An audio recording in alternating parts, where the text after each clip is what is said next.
duck behind the 8-ball, because trouble is never far away for the little rascals of the natural world.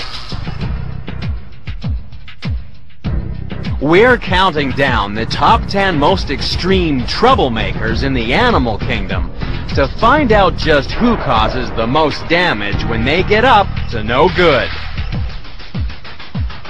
It'll be a real riot when troublemaking is taken to the most extreme. Earth is a planet of extremes. Extreme places and extreme animals. But some animals are more extreme than others.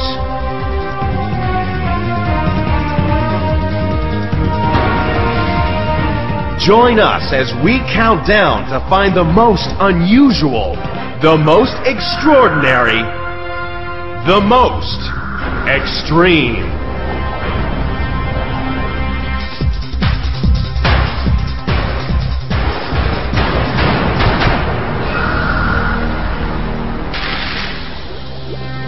Sometimes the relationship between animals and humans can get a little bumpy.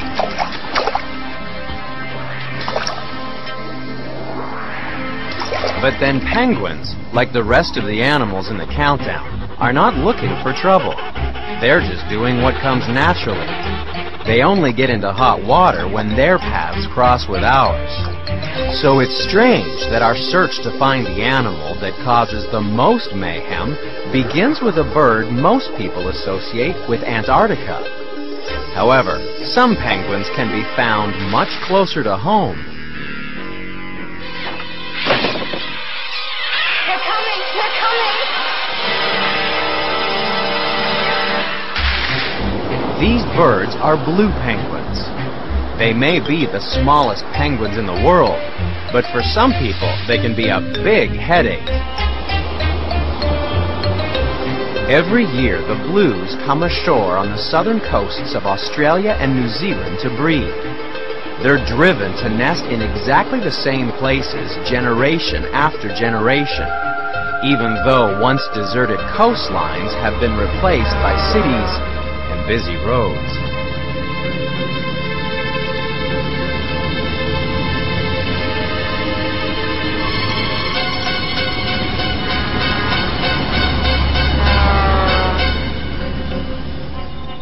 The blue penguins get into trouble because they build their nests in the same places we do. Unlike animals coming up in the countdown, these nocturnal visitors don't cause damage to property, but eardrums. That's because when they return after a hard day's fishing, everyone in the neighborhood can hear a nesting couple reinforce their pair bond by saying, "Hi, honey, I'm home."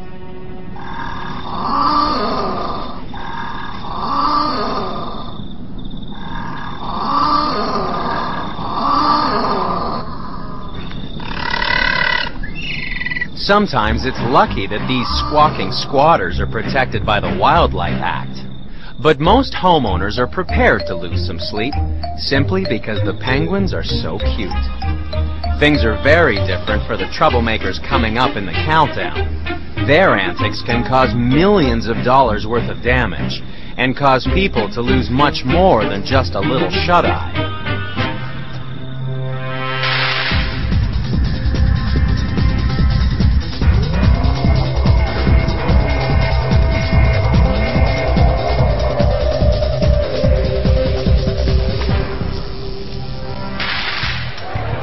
There's something about a beach that seems to attract troublemakers.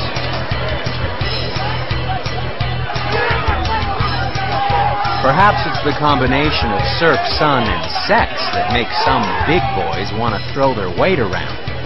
And the biggest muscle beach party in the world can be found on the islands of the sub-Antarctic. That's because the bull elephant seal has a nose for trouble. He can be over 6 meters long and weigh more than 2,000 kilograms. He needs all this muscle because if he wants to find a mate, he'll have to fight other males.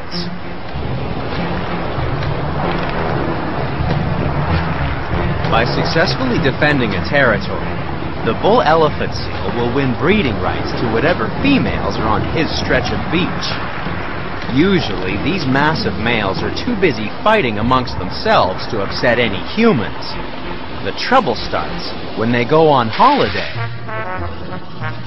Sub-adult males sometimes travel far to the north and stake out a territory on New Zealand beaches. And it doesn't matter if a few boats, cars, rubbish bins, or even power poles get in the way. An elephant seal is the biggest and grumpiest harbor master in the world.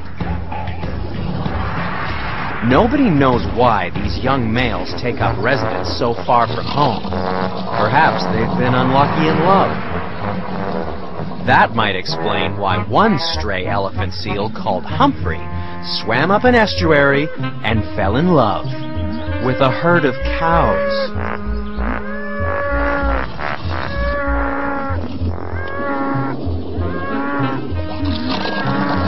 When Humphrey started treating the cows as if they were part of his harem, the farmer had to use electric fencing to protect his herd.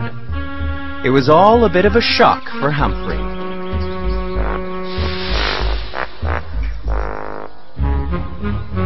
Such was the strength of Humphrey's passion that he kept returning each year for a decade.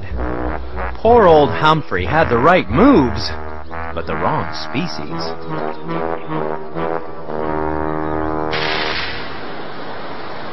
The elephant seal is number 9 in the countdown because it's hard to stop an animal the size of a Volkswagen. If a bull decided to lean against your car, the damage could keep a panel beater busy for days.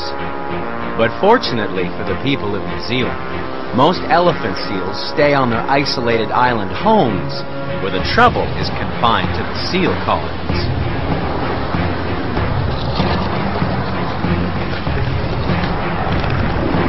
But when it comes to making mayhem, size isn't everything. There are smaller animals coming up in the countdown that get into much bigger trouble. So far, we've seen elephant seals throwing their weight around and penguins skating on thin ice. But just ahead, could this be a car insurer's worst nightmare? And we'll discover that it's not just Goldilocks that gets into trouble with Mama Bear.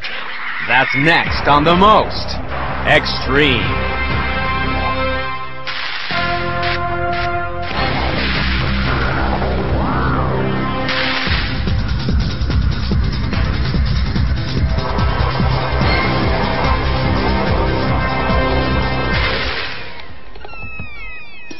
The Southern Alps of New Zealand are a strange place to find a parrot. The Kea is the only mountain parrot in the world.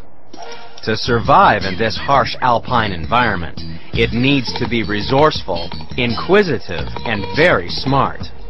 It has to be able to remember where food can be found, and always be on the lookout for new things to eat. Combine the parrot's curiosity with a beak like a Swiss Army knife, and you have a recipe for trouble.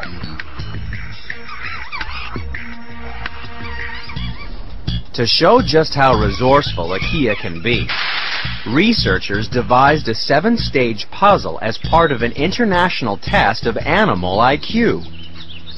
To get the food, the Kea had to pull levers, push buttons, turn handles, and pull out a wooden cart.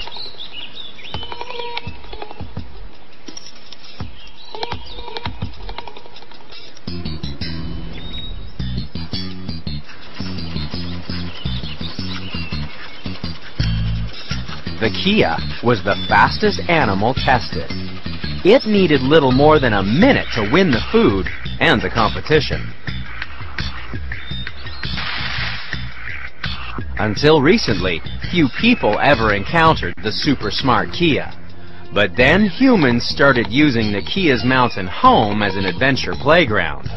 And with people came all kinds of interesting new things to taste and explore.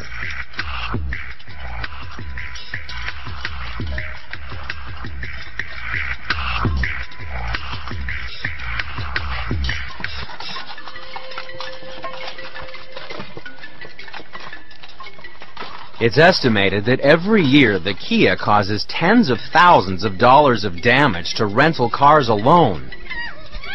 It's the avian equivalent of Dennis the Menace.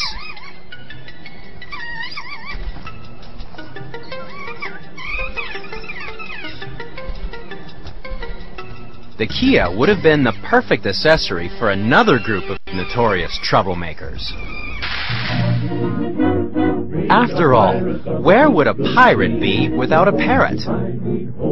Just like in Treasure Island, a pirate captain did sometimes have a pet parrot, although probably not on his shoulder, unless it was well toilet trained. It's thought that the link between pirates and parrots was forged at a time when there was a huge demand for these exotic animals as pets. Back then, a pretty parrot was worth its weight in gold. Today, the Kea can strike gold in the ski lodges that have sprung up in its backyard.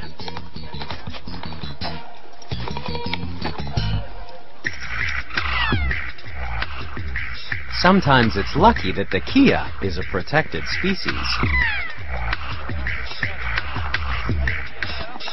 And that's why some ski fields have taken to humanely capturing particularly pesky parrots.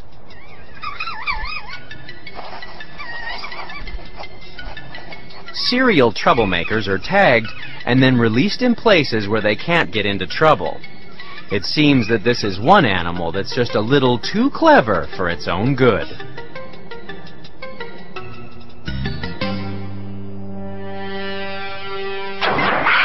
So far, we've seen parrots play rough and elephant seals hang tough. But coming up is another feathered mischief maker that's no dummy. And we'll meet a man who's walking into a world of trouble. That's coming up next on The Most Extreme.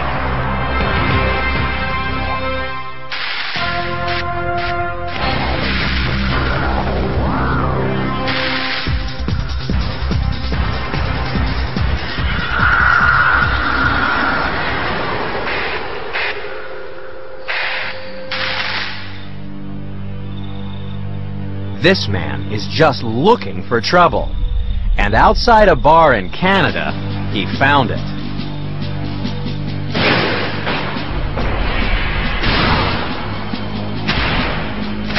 Troy Hurtubise of Ontario is testing an extraordinary suit of armor.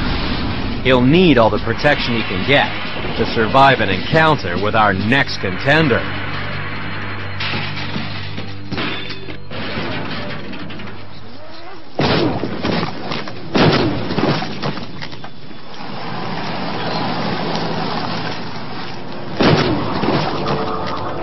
Troy spent 20 years and thousands of dollars developing a virtually indestructible suit of armor. It's his dream to get up close and personal with the troublemaker at number 7 in the countdown, the bear. So far, Troy hasn't got near enough to a bear in the wild to see if the suit can withstand the bear's terrifying weapons. After all, a grizzly can kill an elk with a single blow. The bear's strength, speed, and size can be devastating. And they have a real appetite for trouble. In the fall, bears need to eat about 20,000 calories every day to prepare for hibernation. So they're more than happy to take handouts from humans. And this is what got them into big trouble. Even something as small as a candy bar can turn a car into the world's biggest bear vending machine.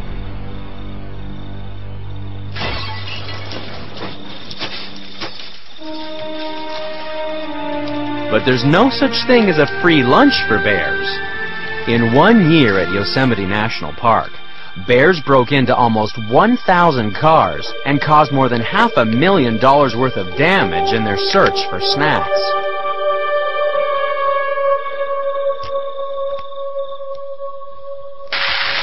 But why go to all that trouble when you can get food delivered to your door?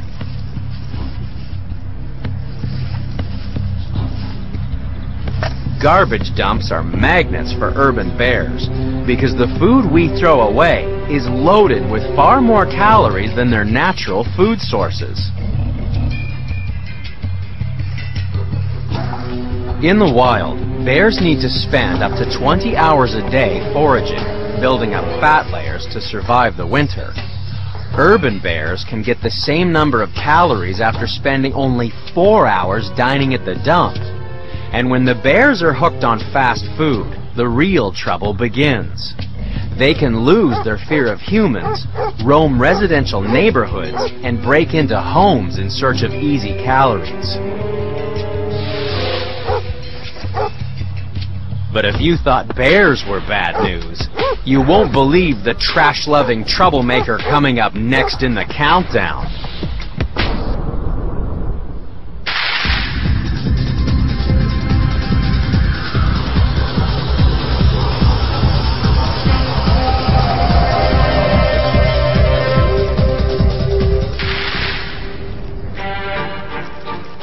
You wouldn't read about the mayhem caused by our next contender. The Vulture hits the headlines for all the wrong reasons.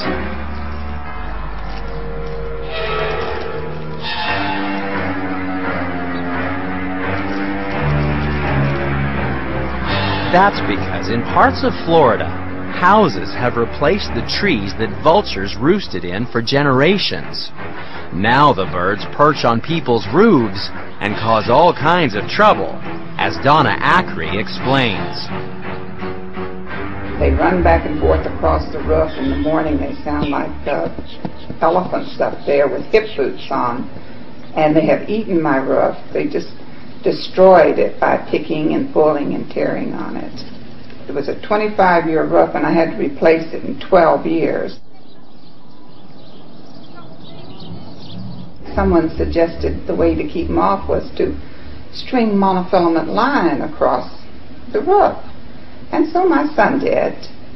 And they just sat up there and plucked those monofilament lines like a banjo, and it was just like living inside of a great big old banjo in here.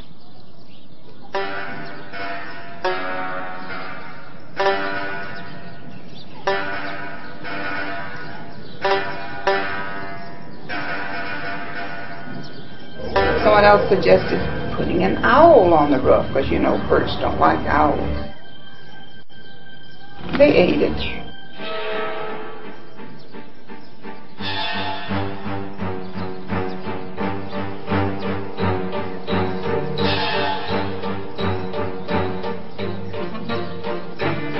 So, sometimes an extreme problem calls for an extreme solution.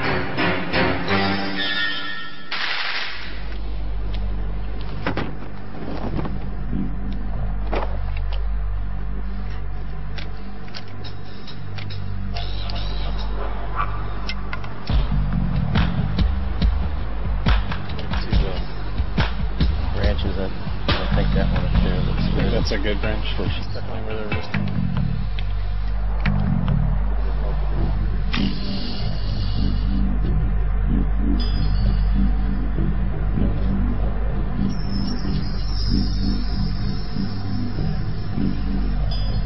This may look like a dead ringer, but it's actually an artificial vulture.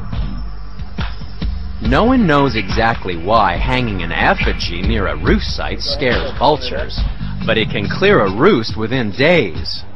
In some cases, even after the effigy has been removed, the birds have continued to avoid the area. Looking good, a little bit more. It's just one of the non-lethal control methods being developed by the National Wildlife Research Center in Gainesville, Florida, to help keep vultures out of trouble, according to wildlife biologist Michael Avery. Our approach to managing a lot of these problems has focused on the roost. The roost is where the birds congregate in the evening and spend the night. Our thought was that if we could disperse the birds from that roost, move them out of the area, then they wouldn't be as likely to cause problems to the neighborhoods or to the farms where livestock are being raised. The effigy technique has been our best roost dispersal method. We've also investigated other techniques for keeping birds from perching on roofs or on buildings, and those include the coyote roller that just aren't good for perching, and the birds avoid those. They are very adaptable birds. Their numbers have increased fairly dramatically over the last 15 or 20 years, and as a result they're becoming more and more into contact with people. They're just doing what they do, and this happens to conflict with what people want to do. So yeah, they do cause trouble. It's no wonder that people don't want vultures in their neighborhood. And yet, these birds are nature's undertakers, feeding on death and decay. Perhaps we'd all be in trouble without vultures making our world a cleaner place.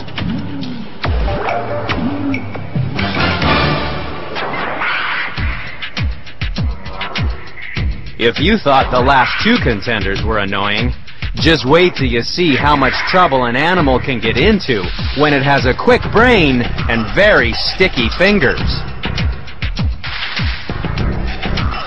And what mischief maker is really in the doghouse? Find out next on The Most Extreme.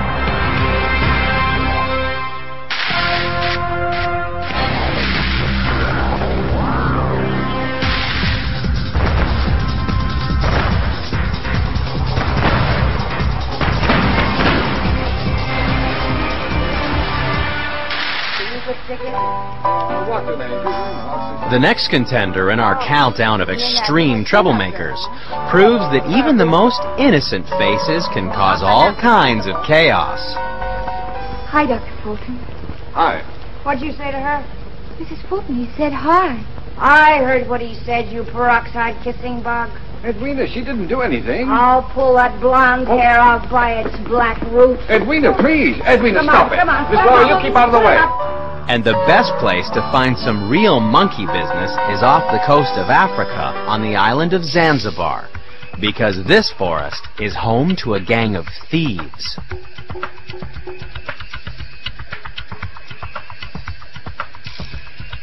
These red colobus monkeys may look innocent, but they're planning a raid. They need medicine, because the leaves that form a major part of their diet are actually full of toxins. But the monkeys have discovered a remedy that's theirs for the taking. A lookout takes up position above the target. The hut belongs to a charcoal burner. He hopes to sell his basket of charcoal as fuel, but the monkeys have a very different use in mind.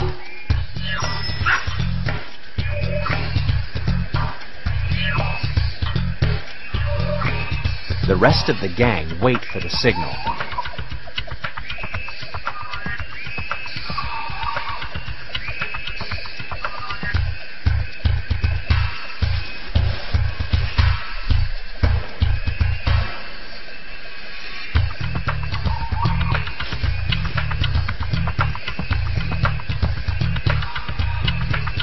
The monkeys have discovered that eating charcoal is an effective antidote for the poisons in their diet.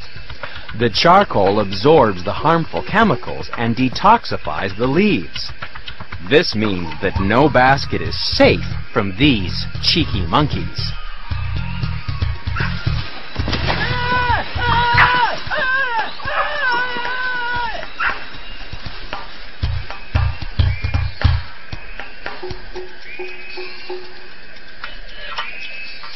Stealing charcoal may get the monkeys into trouble, but it seems that if it cures a stomachache, then it's definitely worth the risk. Of course, monkeys are not the only ones with sticky fingers. There are plenty of thieves in the urban jungle.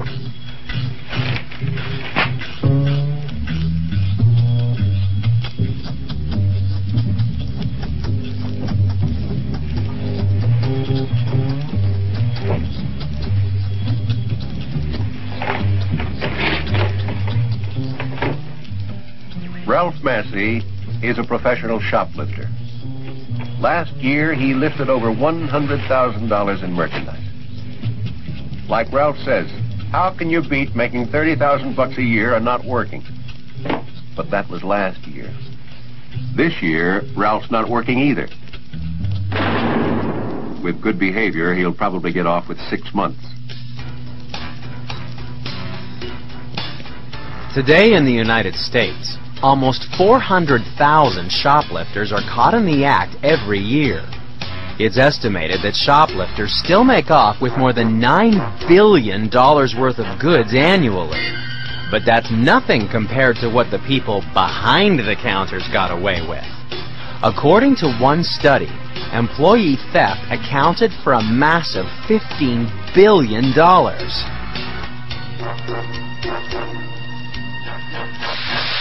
Some researchers suggest that in America, trying to rip off the company is a full-time job for 1 in every 28 employees.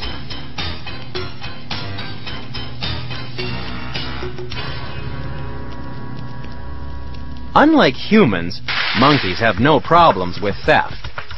They live by the laws of the jungle, so if they see something they want, they take it. And each year, more monkeys are getting into trouble as we spread further into their territories.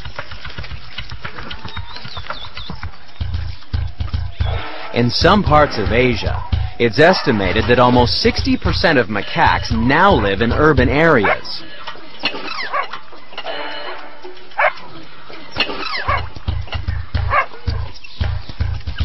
A recent survey revealed that 95% of people interviewed had been harassed by these mischievous monkeys.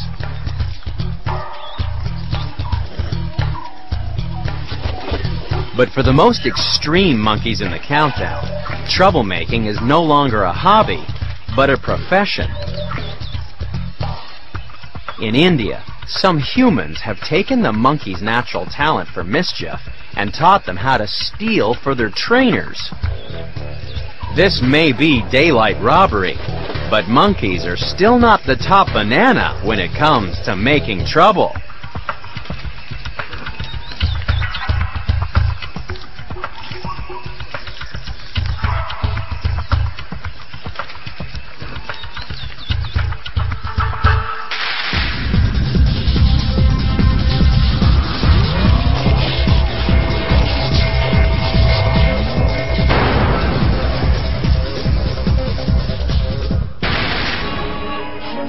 Our next contender is without doubt the biggest troublemaker in the countdown. Good morning, Mr. Peacock. Good morning, Queensy.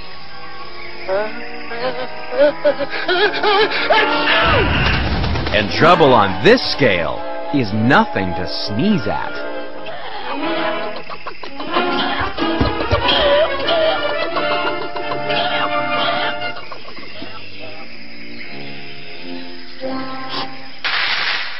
The forests of Sri Lanka are the traditional feeding grounds of Asian elephants, but increased development has seen trees cleared and turned into farms, and so a war of wits has developed between hard-working farmers and hungry elephants. Evening offers elephants the best opportunity to raid the fields. As they begin to assemble at the edge of the forest, the battle lines are drawn. The raids happen with almost military precision as this battalion of burglars moves into position.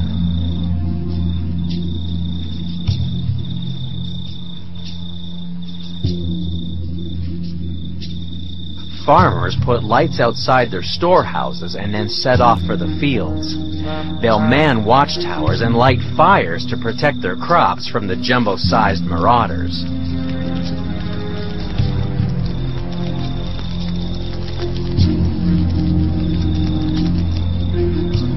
But for an animal that can weigh more than 4 tons, an elephant can be surprisingly stealthy.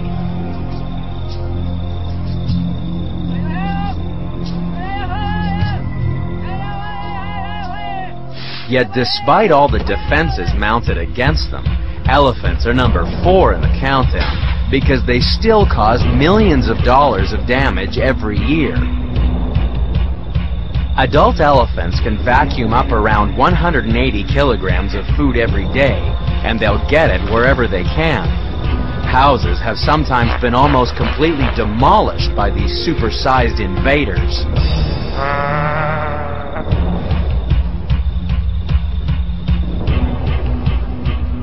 But there were fireworks of another kind in America in 1938, when people thought they were being invaded, not by elephants, but by Martians.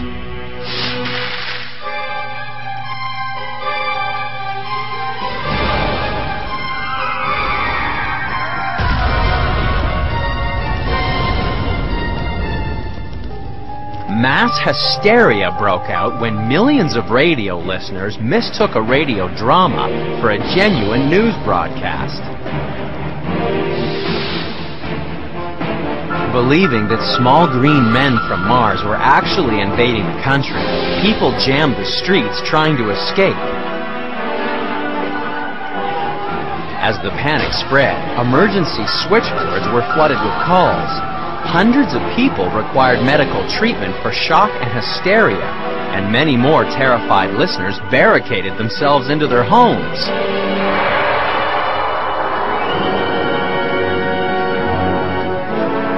An inquiry after the broadcast found a young Orson Welles innocent of deliberately causing trouble, but found many radio listeners guilty of being really, really gullible. America may be safe from attack by Martians, but Asia's still under threat from a giant troublemaker. These fluttering white flags may help deter some elephants, but there's no truce in the battle to keep the elephant's long nose out of trouble. Our last two contenders may have created jumbo-sized problems when they monkey around, but still to come is an animal that gets into trouble when it bites off more than it can chew. And what troublemaker can really bring the house down? Find out next on The Most Extreme.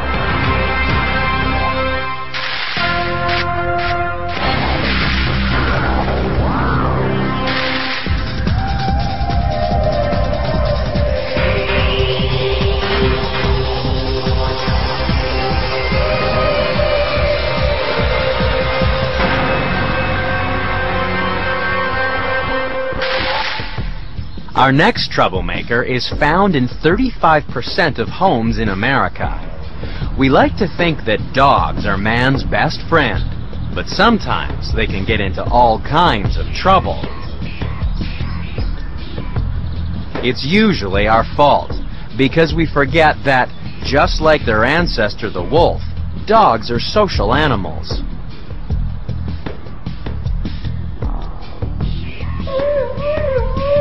While humans have now become the dog's pack, these are not animals that enjoy solitary confinement.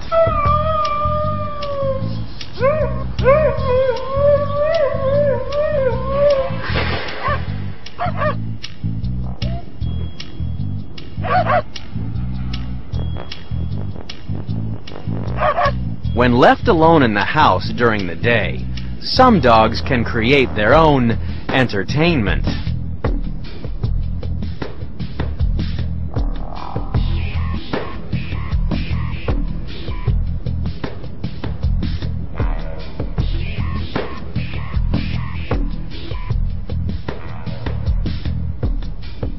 Unfortunately, furniture is not the only thing that dogs put the bite on.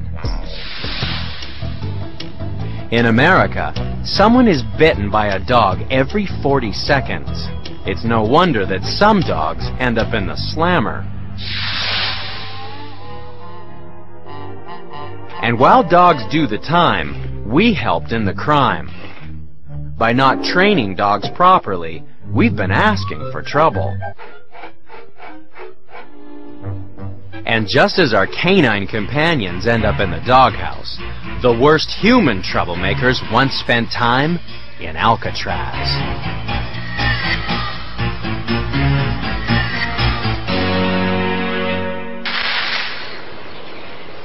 Welcome to the real rock. Located in San Francisco Bay, just 2 kilometers from Fisherman's Wharf, Alcatraz was home to some notorious troublemakers, although not all of them stayed put, according to National Park Service Ranger John Cantwell. Probably one of the most famous escape attempts took place in 1962. Clint Eastwood did a movie about this breakout, and it involved 4 convicts actually escaping out of their jail cells and making it up onto the rooftop. What they did is they went around the air vent with a homemade drill. One of the guys worked in the barber shop and took some clippers and turned that clipper into a drill, poked holes and pushed the vent in. They hacked away at the concrete, some say with spoons, and made a hole large enough for them to climb through. They made fake heads of themselves out of the material of the wall, glued human hair onto the heads, painted faces onto the heads. They climbed through the back of their jail cell walls into a utility corridor, and they climbed up the pipes to the very top of the cell block. Above that cell block area was an air vent accessing the rooftop. And what they did is they popped that air vent open and climbed through that vent and made it up to the roof and slid down the back wall of the penitentiary. They hopped a few fences and scrambled down to this north end where we're at here and entered the water with their raft. They inflated their boat and took off. The next morning at roll call, the officers went in to wake these men up, still sleeping, and the heads rolled on the floor. They searched the waters of San Francisco Bay. They never found the bodies. They are technically still wanted, and they would be in their mid-70s. Maybe they had a boat out there and picked them up. Maybe they made it to the mainland. There's a lot of maybes in this story, and maybe someday they'll show up. Locking up troublesome dogs and throwing away the key is obviously not a good solution.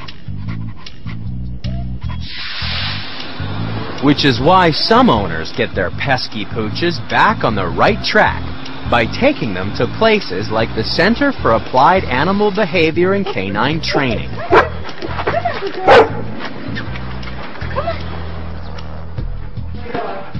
It seems that with training and positive reinforcement, it can be surprisingly easy to teach an old dog new tricks. Not so bad, Randy. Not so bad. Much better. That's it. Just make her do it. Just and now praise. Good sit. Good girl. That's it. Good girl. All right. Try to stay again. If only it was as easy to find a way to keep our next contender out of trouble. It's another animal that just pays lip service to human standards of good behavior. Good kisses. You give the best one.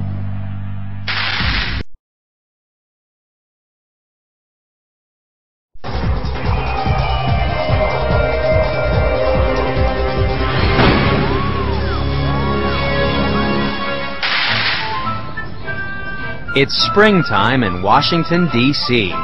The tidal basin is an explosion of color thanks to 1,600 cherry trees, a gift from the Japanese emperor in 1912. The trees attract thousands of tourists each year. But in 1999, the trees were attacked.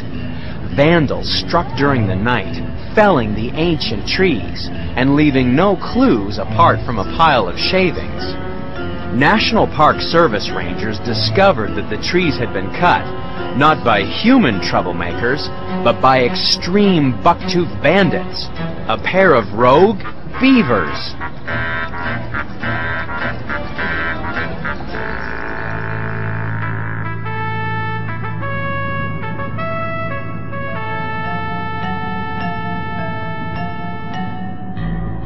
Washington's most wanted rodents were quickly rounded up and relocated.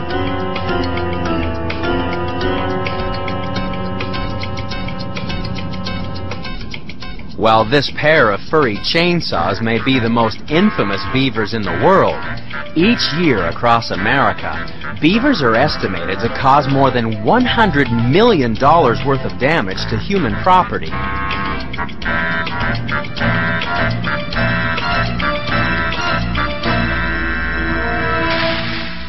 no tree is safe from a beaver. Its chisel-like teeth can gnaw through a tree the size of a rolling pin in an astonishing 15 seconds. During the course of a year, a pair of beavers may cut down as many as 400 trees in the process of building their homes.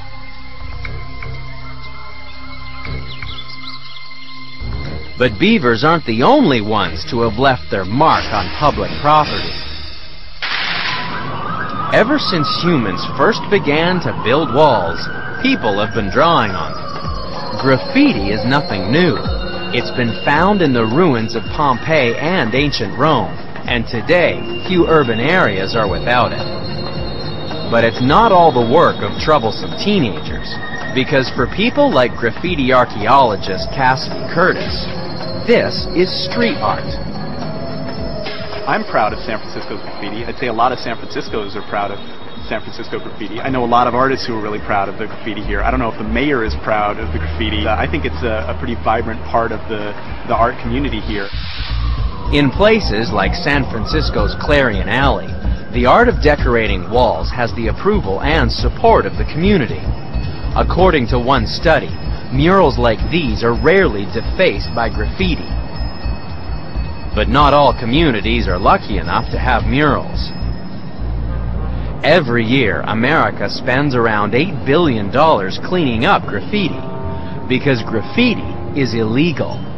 Yet despite the fact that this form of self-expression can get you arrested, fined, or even sent to jail, it still has its enthusiasts. Cities always have graffiti. They always have and they always will. I mean, it's the skin of the city. It's part of what it is to live in a city. Art can't really be contained within a gallery, by itself. Artists tend to kind of want to bust out a little bit. There was a writer in Detroit who had been doing it for his whole life, and I think he was working on the stock market, working as a trader or something. And he kept on doing it well into his 30s, and he had kids and a family and everything. And he was eventually caught by the police. They found the paint cans in the trunk of his BMW, and it was just something that he couldn't give up. And he actually had to get arrested and go through that whole process. And but last I heard, he wasn't really sure that he was going to stop, because it's just something that it's really hard to give up once you start doing it. Beavers also find it hard to give up their troublesome habits. After all, they just want to turn trees, twigs, and mud into dams. Unfortunately, the beavers' homes transform valleys into lakes, lakes that can flood. And when people build their homes in the same areas that beavers do, the beaver gets into big trouble.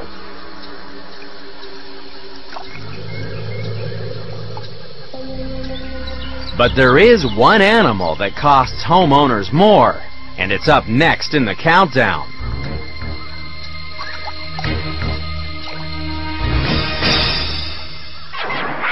We've seen the 9 contenders. They're the worst of the worst.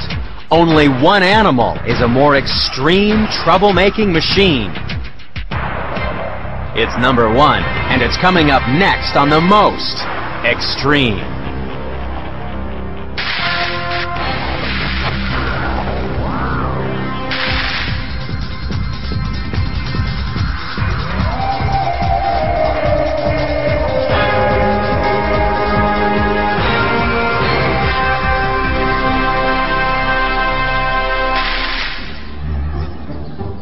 To sniff out the animal at number 1 in the countdown, you need to bring in the experts.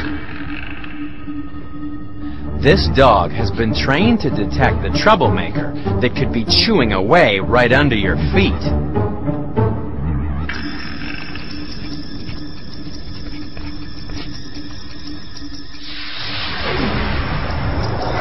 The termite can literally eat you out of house and home.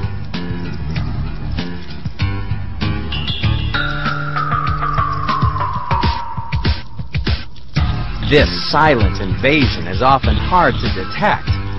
That's why it's estimated that every year, termites infest 1 in every 30 houses in America. Termites are thought to cause more than $2.5 billion in damage to U.S. homes each year, That's more than fire, storms, and earthquakes combined. Just one colony has been shown to eat over 45 meters of wooden boards in a year. At that rate, 10 colonies would completely demolish a house in about 7 years.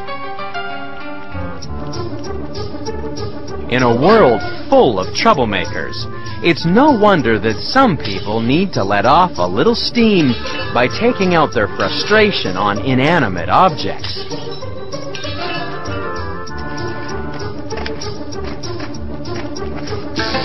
And in Japan, you can even pay for the privilege. For some people, the stresses of daily life are so great that they have to go into a bar and get smashed. Literally.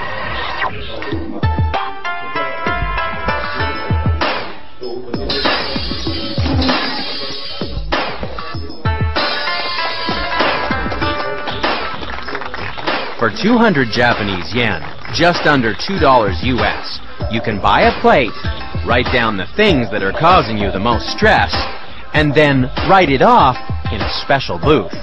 And kids, don't try this at home.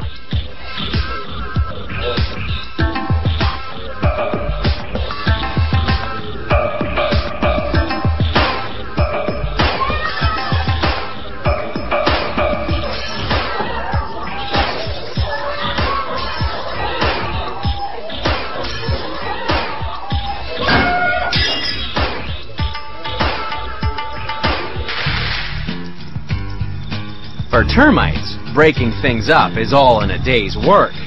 In the wild, they're nature's demolition crew, searching out dead and decaying trees and disposing of them. Termites only get into trouble when they confuse the dead wood of the forest with the dead wood we use to build with.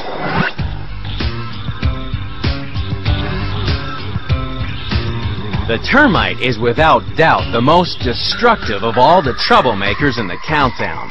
But like all our other contenders, it's just doing what comes naturally, even though the results can be shocking.